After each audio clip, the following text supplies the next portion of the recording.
Welcome to Good Old Politics, the political podcast of the San Antonio Express-News. My name is Gilbert Garcia, Metro columnist, and I'm joined by Greg Jefferson, business editor. Brian Chasnoff, investigative reporter. And our special guest today is, I think, the only person on the planet who can say they've been chief of staff for both our city and our county leader, Mayor Ron Nirenberg, and County Judge Nelson Wolff. TJ Mays, thank you so much for joining us. You're now the chair of a joint opioid prescription task force, and you're with the law firm that's basically handling the county's lawsuit against the opioid manufacturers and distributors. And thank you so much for joining us. Thank you for having me. It's exciting to be here. And I know that this issue, the opioid issue, is one that's really consumed a lot of your time and your attention, particularly the last couple of years. You were chief of staff for Nelson Wolff when the county decided they were going to file a lawsuit against the opioid companies. Prior to that, what was your knowledge and your interest in this issue? I mean, how aware were you of the severity of this problem? Well, I knew firsthand. I had a friend of mine, a close friend in college, who found himself in a sticky situation with prescription pills, and there was a bad consequence from it. And so it hit home for me. Judge Wolff is a regular reader of the New York Times and the Wall Street Journal, and was reading the reports of increasing severity coming out of different communities throughout the country about how many people were dying from opioid overdose. So in about mid-2017, he said, let's get everybody in our community, DA, police chief, sheriff's office, treatment professionals, UHS personnel, everybody in the room and have a talk about substance use and substance abuse. So he created the Joint Opioid Task Force by resolution. The Commissioner's Court unanimously approved it. This is June of 2017. Mm-hmm. And given my personal interest in the topic, I kind of jumped in to work on the day-to-day. That task force was co-chaired by Colleen Bridger, who is Metro Health Director and now Interim Assistant City Manager, and Brian Alsup, who was the Executive Vice President and Chief Medical Officer at University Health System. So that task force met for a year. I believe it was a resounding success. We attracted a substantial amount of federal and state grant dollars, had some wins on some key initiatives. So Judge Wolff decided to create a second, more focused, smaller task force, which we call the Bexar County Opioid Implementation Task Force, and he asked me to chair it. So we're meeting with regularity. Half the task force was in Washington, D.C. just last week, all week, meeting with the Justice Department about their comprehensive opioid abuse program, and we're a grantee for that program. So we were kind of meeting with people with similar interests and trying to address this problem. So it's really been an eye-opening experience for me and very rewarding as well. Well, give us some idea of the scope of the problem. I mean, how many opioid overdoses, are we seeing a year? More people have died of overdose in each of the past 4 years than died in the entirety of the Vietnam War. So that's 70,000 Americans each of the past 4 years. Go ahead. Which is more than died in the entirety of the Vietnam War. I heard that at a conference once, and that really focused the problem in my mind. Mm-hmm. Now, most of those are opioid overdoses. That's prescription pills, that's heroin, and then there's fentanyl as well. So it gets a little scientific. Fentanyl is a lot more powerful than even heroin, right? That's correct. Yeah. And how has this affected life expectancies in America? It's gone down in the past 5 years, right? Right. For the first time, I think, since they started tracking, you've seen a downtick in life expectancy in the United States. And the experts attribute that to the opioid epidemic and what I call kind of casually an epidemic of despair, which is a dramatic increase in suicides amongst middle-aged men and then also millennials. One of the things when I read about this is, it seems that the problem really started to take off in the late 90s. And when you read articles from that period, late 90s, early 2000s, so much of the focus was about, you had doctors being quoted saying, doctors aren't prescribing these things enough. People are having to suffer through so much pain that they shouldn't have to go through. And that seemed to be sort of the tenor of the times. And what I am not as that knowledgeable about is what happened that led to this explosion in prescriptions. I mean, was it government policy or just doctors deciding to start prescribing these things more? My personal opinion, it was a massive fraud perpetrated by the pharmaceutical industry and a complete institutional breakdown by policymakers, regulators, U.S. Congress, so on and so forth. FDA approved OxyContin for use to treat pain in 1996. Purdue Pharmaceuticals started spending millions of dollars convincing the medical community and those entities that license the medical community that opioids were an effective long-term solution for pain, when the medical consensus before was the opposite of that. So they had this program where they essentially bought off thought leaders, they bought off the medical journals, they bought off the U.S. Congress. Pharmaceutical industry, last I looked, spends more money lobbying than any other industry in Congress. And even an FDA commissioner who's on the FDA in 1996 said he regretted approving OxyContin for pain use, and he felt like Purdue Pharmaceuticals lied to him. Which brings us to the lawsuit. Bexar County is one of 2,000 government entities who have filed a suit against the... Bexar County did this individually, though. That's It's correct. not part of a class action suit, is that That's right? correct. So Bexar County has filed in state court at the courthouse, about a mile from where we're sitting, a lawsuit alleging that about 36 companies, manufacturers, and distributors of opioids engaged in negligent misrepresentation and fraud in marketing these products. They downplayed the danger of these products, and that led to substantial costs for Bexar County taxpayers. So a lot of the focus has been on the deaths. That's 70,000 deaths. That's a lot of deaths. There have also been incarceration costs, law enforcement costs, the cost to prosecute cases. There are costs associated with the care of indigent.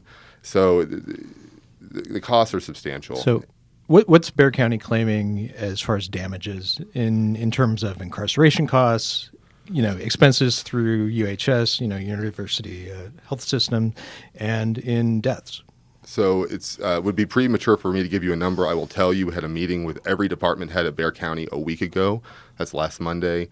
And we're doing our due diligence to create a specific damage model for Bexar County, and we're going to know how much this cost us going back a period of years and what it's going to take to abate it moving forward. And there was some reluctance on the part of the city of San Antonio to get involved in this lawsuit, right? The city of San Antonio has not chosen to file suit as of today. I will tell you that there is kind of a shot clock. The legislature passed and governor adopted a bill that becomes effective September 1st, that makes it way harder for government entities to hire law firms on a contingency fee basis. When you're suing an industry like the pharmaceutical companies, the only way you're going to do it is through a contingency fee basis. So the city does have a shot clock, and I won't comment on that further.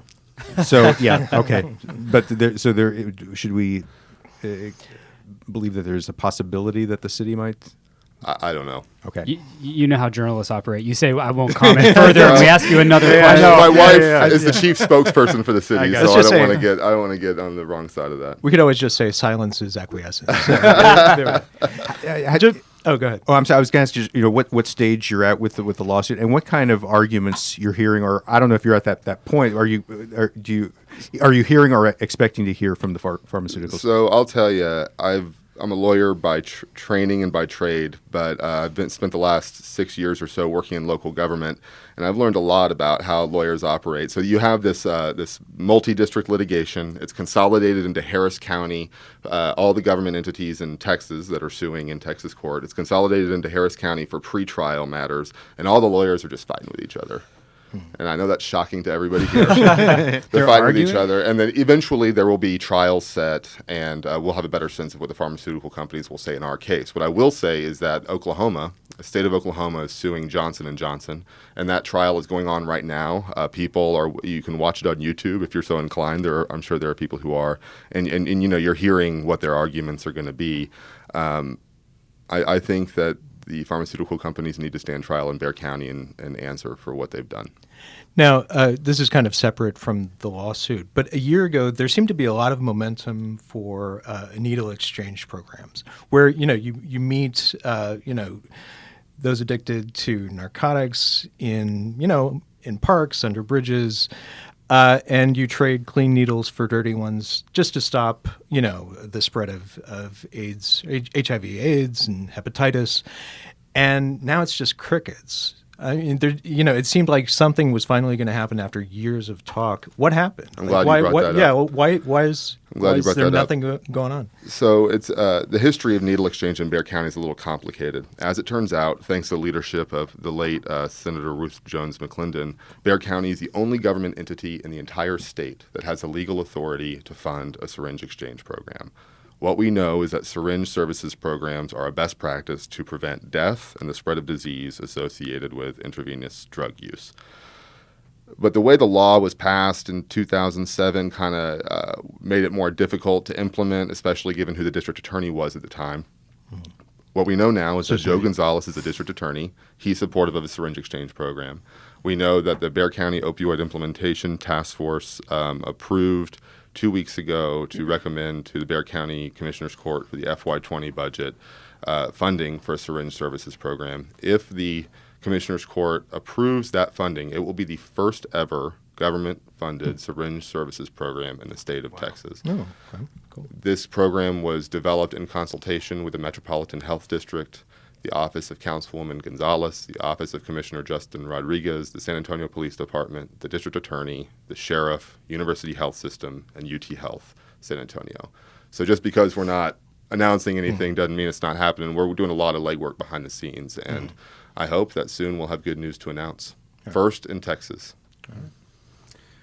One of the things regarding the opioid issue that I hear talked about a lot is the prescription drug monitoring program. Mm-hmm. If you could talk a little bit about that, the importance of that as a way of dealing with this issue. So the prescription drug monitoring program emerged as a solution to overprescribing. So the idea is that a doctor, before writing a prescription, or a pharmacist, before fulfilling a prescription, can see what a patient has been prescribed, let's say, within the past 30 days. So if a patient comes in, they're getting 60 Oxycontin every day from a different doctor, pharmacist would be able to track that. The doctor would be able to track that.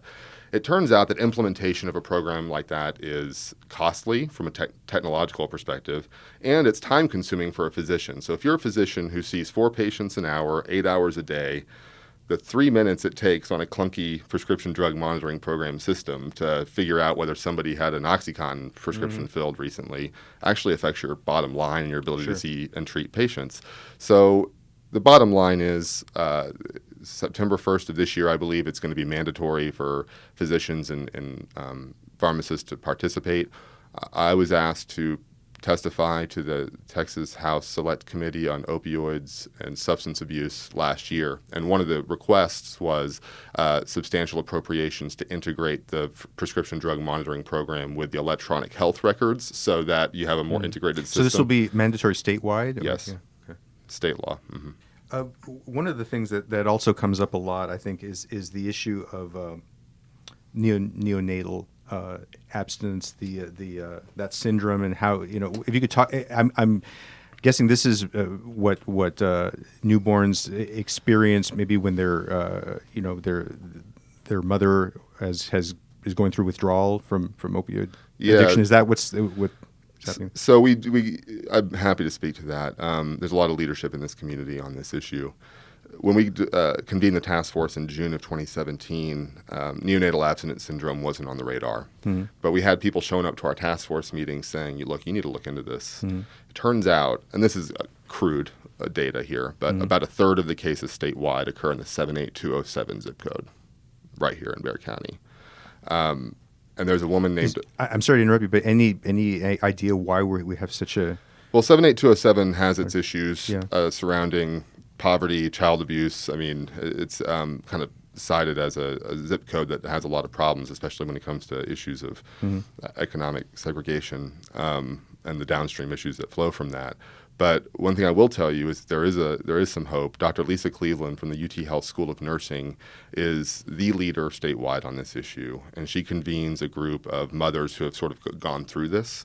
And what neonatal abstinence syndrome is it's when a baby is born with withdrawal symptoms because mom was using an opioid of some kind while pregnant. Obviously, there are huge impacts to the child welfare system from such a high incidence of this. There's an instinct to want to take the child away from the mother. And what we've decided as a community is that we want to try and keep the kids with the mothers to the extent possible if the mothers are accessing treatment appropriately.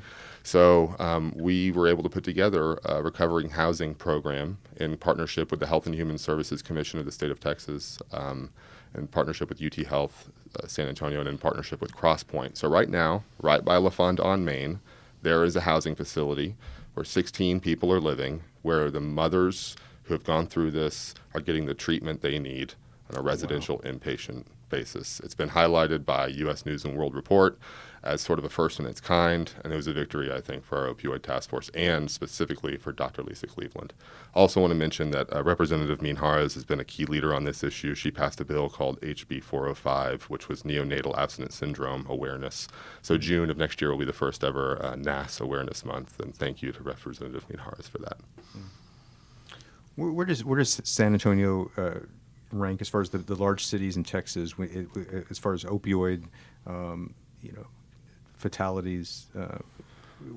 So one of the interesting aspects of this to me is that there's so much focus on the number of deaths. Sure. But there are enormous social effects from opioid use and also substance abuse more generally that are not related to deaths. We're talking about family separation. Vast majority of child welfare cases where there's a separation involved substance misuse of some kind.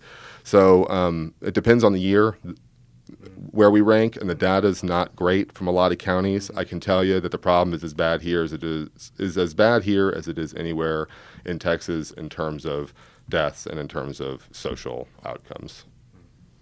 So as part of your work, is part of the task force work to figure out how to actually monitor this stuff? I mean, it seems like we don't have a lot of really good local information to work with. I mean, how are we going to get that information? Yeah, I think I was quoted in the first ever story on this that our primary challenge is a lack of data. So that's one thing we are working on is data. The Justice Department grant we got helped us hire a consultant who's going to write a report for us and interview everybody in town, and we're going to figure out where we are on that. To me, the value in this task force is that we create a permanent infrastructure around the prevention, intervention, and treatment of substance abuse. Not just opioids, but substance abuse more generally. We have an alcohol problem in our community. We have a methamphetamine problem. We have an opioid problem.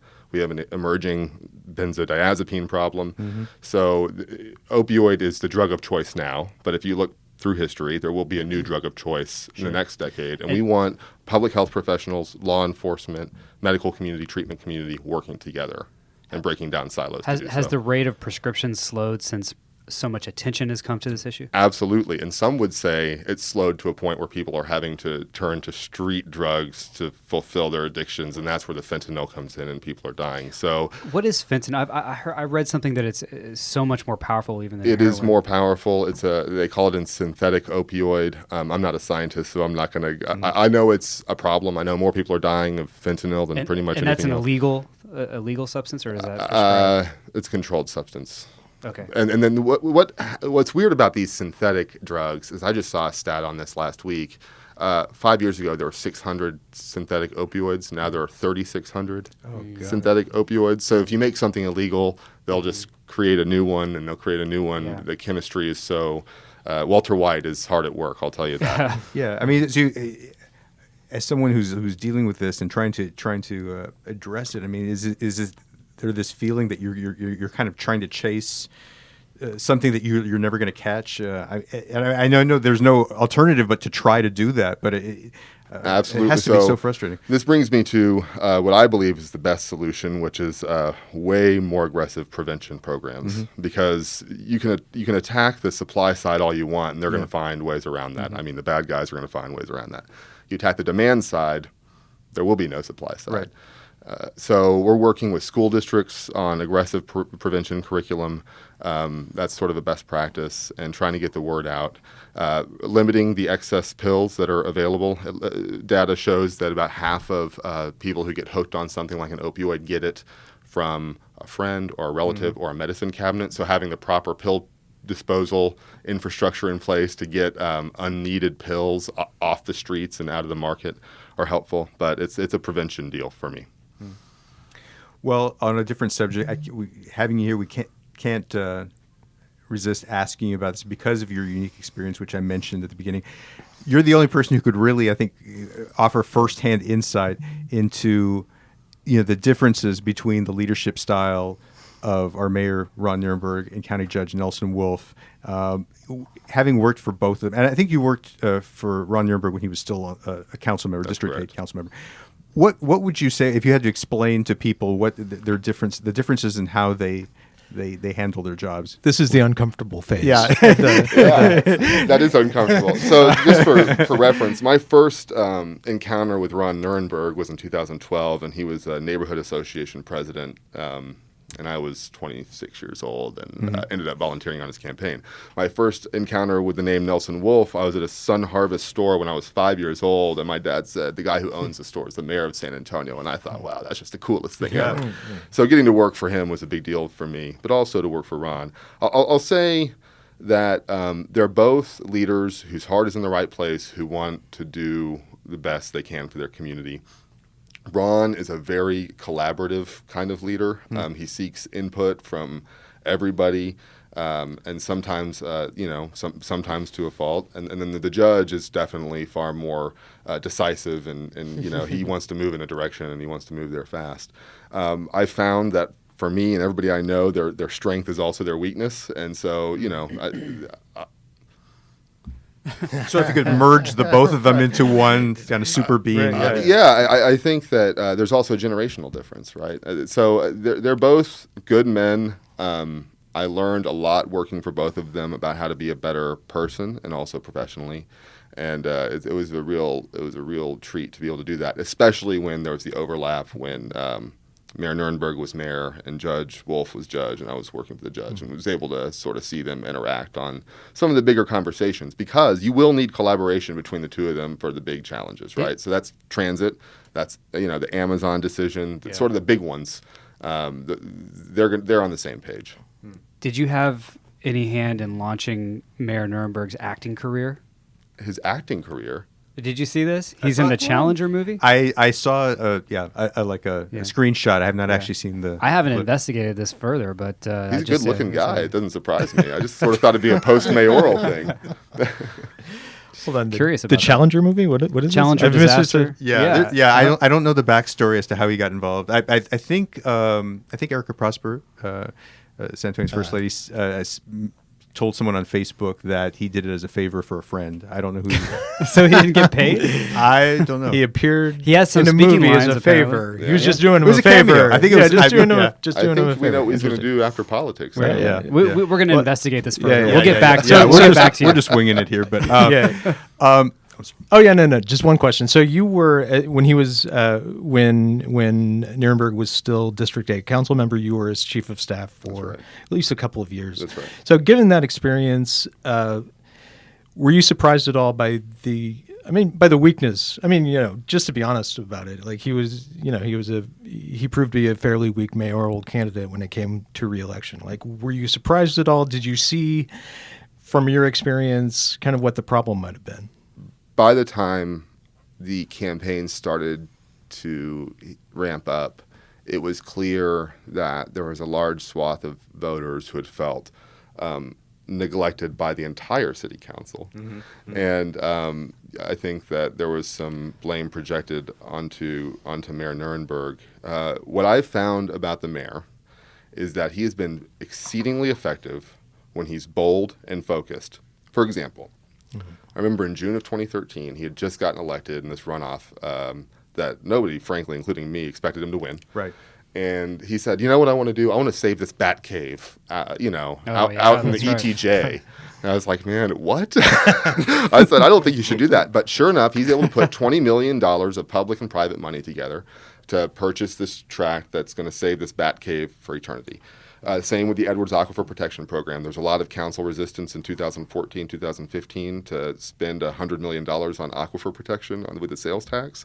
Unanimous council vote, 80% voter approval in the May of 2015 election. So I will say that when he's been bold and focused, he's been very effective. I think in the first term, there wasn't as much focus. And from all accounts I've heard is that he's talking about climate and transportation right now, and that sounds pretty focused. I will say that I think there's been some reporting about Jim Greenwood. I will say he's going to be helpful in that regard, from my observation. Yeah. Now, do you ever? I know your plate is pretty full right now. Do you ever find yourself missing the government work that you've done in the past, or do you anticipate doing that again at some point? I'll tell you, I loved it. I love it, and I miss it. I do. I enjoy working in the private sector. It's a different way of thinking. It's definitely a different experience, but I do miss it. And every day, I mentioned earlier, my wife works at the city, so we're always talking about what's going on, and it's exciting thing to share with her. I will say that I looked pretty hard at running for District 8 at one time, and then the opportunity to work for the judge came up, and I took that.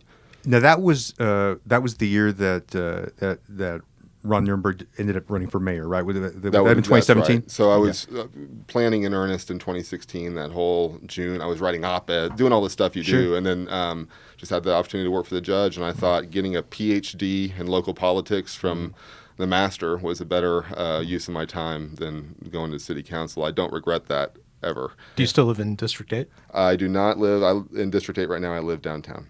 Okay. How do you think Trevino is doing?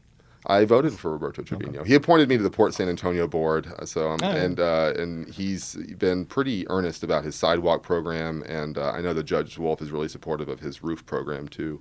I will say, even if you disagree with how he handled the Alamo, he stuck to his guns, and these days, that's something to respect because people will waffle around so much. So I voted for Roberto Trevino, and I will again if he's on the ballot in next year, 2 years. So could you see yourself running for office at some point? At some point maybe. It was. I flirted with it a couple times, thought about it seriously another time. But I'm having fun doing what I'm doing. I have a young daughter at home, and I'm enjoying just sort of working on issues that I care about. And if I'm able to do that without running for office, frankly, I don't know that I would want to. I wouldn't want Brian Chasnoff digging around in my past. I'll tell you that. You haven't had anything expunged, have you?